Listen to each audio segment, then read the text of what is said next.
mooy dëgg. moo tax ñi nga xam dañuy ñëw diñ jëm opposé wu bu yeboo ñu waajal seen i sët rek te xam ne xam naa ñoo ñëw suñu numéro opposition. ndax ñun nekkuñu ci li gars yi nekk tatanewuñu. Pastef tatanewul. on n'est pas dans le tâtonnement. nee naa la pas bu ñu teg xam nañ ko ak fa muy jëm déggoo le président Ousmane Sonko saa buy wax xam nga lu muy wax. li ma leen waxoon de incha allah di ngeen ci teg seen bët. projet bi. fii ba 2050 luñ ci def échauffement la. te échauffement bi kat xamal ni day dëppoo ak li ñu bind ci projet bi day dëppoo ak lépp loo xam ne xalaatin wu ñu tëral la. opposant bu ci amul patience opposant bu ci am plus de 30 ans moom bu yeboo nga bàyyi. ñun suñu opposant dëgg projet bi amagul 5 ans. waaw. fa la ñu jëm xam nañ fi ñu jëm de ku ñu topp ku ne. boo amul xam-xam amoo dënn bu yaatu. amoo vision mënoo opposé Pastef xam nga lu tax Pastef li mu daj opposition du ko dajaat Sénégal. ça c'est sûr. Sénégalais yi sax ñoo ko dul talati nag ñun rek ñoo mën a doxee noo xam ne sénégalais yi xool leneen. te président Ousmane Sonko du ko doxee président Bassirou Diomaye du ko doxee. ñun ñii duñ ko doxee patriote yi kenn du ko doxee. parce que on a un pays à transformer on a aussi un continent à inspirer. fekk Afrique développé wul suñu projet matagul.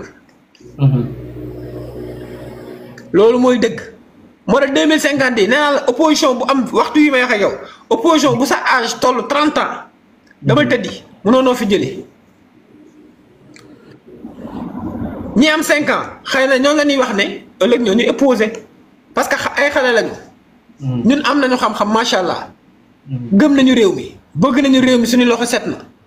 doo ñu fekk ci loo xam ne boo ñu fekkee xeeb nu am nañu patriotisme ba xeex jotee xeex nañu waaye ba doxal jotee tamit dañ koy doxal ak fulla ak fayda. parce que fam ay parti jeunes yu ndaw bëgg réew mi. don de soi pour la patrie di génne seen xaalis di joxe politicien musu ko fay am te du ko fi amaat. lii ak 2050 la ñuy échauffé wu. mais boo ñu teel ko xam seen bopp opposition bi boo ñu tëddi. Moussa kontaan naa. jërëjëf maa ngi gën a comprendre bëri na ñu bëroon def question mais xam naa ne da nga sonn te aussi def nañ 2 heures temps Momo. ak ñu koy bàyyi peut-être samedi ñu defaat beneen live sur les ressources naturelles et tout. peut-être ma am la yow Samba Tall peut-être ma woo ko mu nekk 2. ñu waxtaan. incha allah c'est le porte-parole de Awalé. grand bu bëri xam-xam waaye grand bu bëri xam-xam. waaw Tamba gis nga Moussa. Moussa man lu nit ñi gën a bari ma gën a kontaan. waaw. maanaam ñi génn ci plateau yi li ñuy gën a bari ma gën a bég. mbir mi du Xaadim Bamba mbir mi du Samba Tall. mbir mi du El Malick Ndiaye mbir mi du Ngagne Demba Touré mbir mi du keneen ak keneen mbir mi projet bi la. moo tax lu ñu gën a bari ci plateau yi muy gën a baax.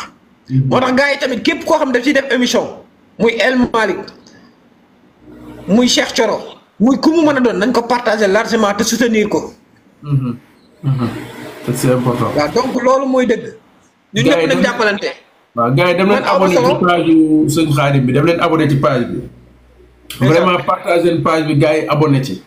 ñu avancer donc on va programmer peut-être d'ici samedi.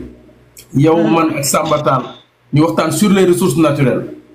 surtout pétrole gaz parce que pétrole bi nii buñ ko jaaree fi ñu ko war a jaar d'ici 2 ans Sénégal courant du fi jar dara gaz du fi jar dara. ça c'est sûr et certain d'ici 2 ans moo tax boo dee échauffement la fi 2050 Macky Sall moo du gën a am. waaw ah oui. waaw mais gars yi bëggee naa leen kontaan naa Samba Moussa maa ngi lay remercier aussi yow parce que lii rek la patriote di jariñ. tu as fait un excellent travail. merci beaucoup. te kilifa yëpp lay suivre jërëjëf man xam naa si dara. ba pare lii la patriote di jariñ maanaam patriote du wax man lu ma projet bi jariñ day wax lan laa jariñ projet bi. te Moussa yaa ngi def liggéey bu am solo di vulgariser di partager li nga xam ne moom mooy liggéey gouvernement bi. di jàpp ci parti bi. donc yow macha allah yàlla na la sunu borom gën a kattanal. di wax nii la tey boo ma jëlee su ma jëlal keneen gars yi bari nañ fi te bari xam-xam. waaw koo lamb rek da nga xam ne sa Xaadim Bamba bi nekk sa waay ci suuf la nekk am na ñu ma gën a taxaw téeméeri junni yoon ci parti bi. donc di wax ne nañ génn ñëpp gars yi xola na gars yi gëstu yi ñoo taxaw jaaxaloo gars yi argument la rek. waaw ton félicitation ci liggéey bi maa ngi félicité gars yi doon seetaan yëpp. waaw vraiment. donc di bég di kontaan. xiif naa nag waaye. peut-être jar nañ ko quoi. 30 personnes gi doon taxaw ma dugal leen vraiment maa ngi jégalu ñëpp ZNK sama. waaw maa ngi leen di jégalu. modérateur bi waaw dañuy ñëwaat incha allah. waaw vraiment di bëgg ñëpp jaa ngeen jëf jaajëf. ok merci.